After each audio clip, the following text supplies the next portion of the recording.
स्वच्छ साफ करून धुवून घेतलाय। आता याला आपण अद्रक लसणाची पेस्ट लावूया। पेस्ट लावून घेऊ आणि मग थोडा वेळ ठेवूया त्याला मिक्स करून।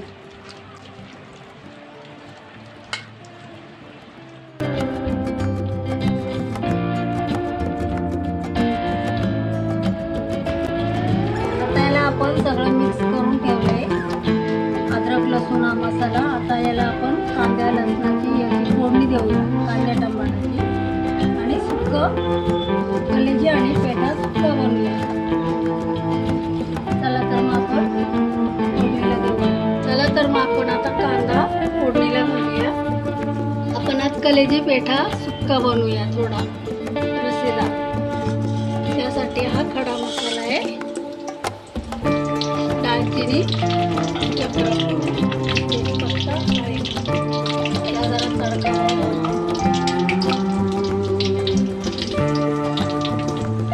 त्याच्यात कांदा सोडूया।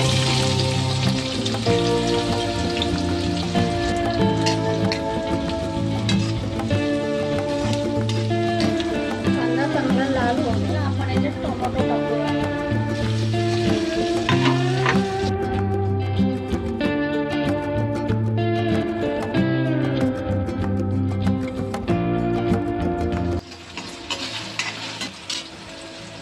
घरी बनवलेला मसाला आहे हा कांदा लसूण मसाला, आणि हा घरीच बनवलेला गरम मसाला। आता लाल झालाय कांदा आणि टमाटर, हे याच्यात आपण सोडूया।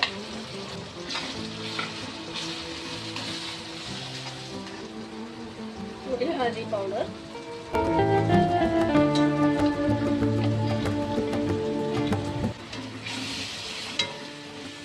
अद्रक लसूण लावून ठेवलेलं आपण हे पेठा आणि कलेजी याच्यात मिक्स करू।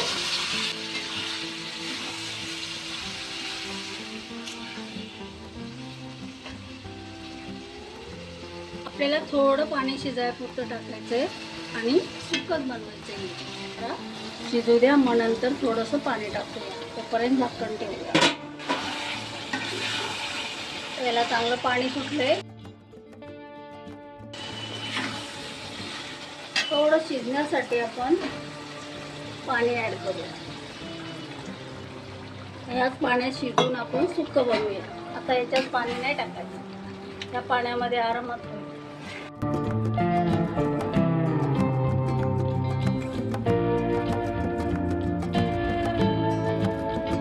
चला, आपला कलेजी पेठा शिजलाय आता छानपैकी मस्त।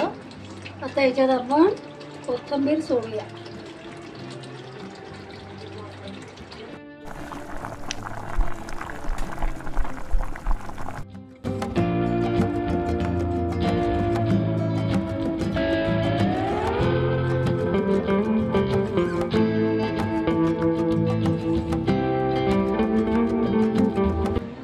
चला, आपला कलेजी पेठा झाला तयार खायसाठी।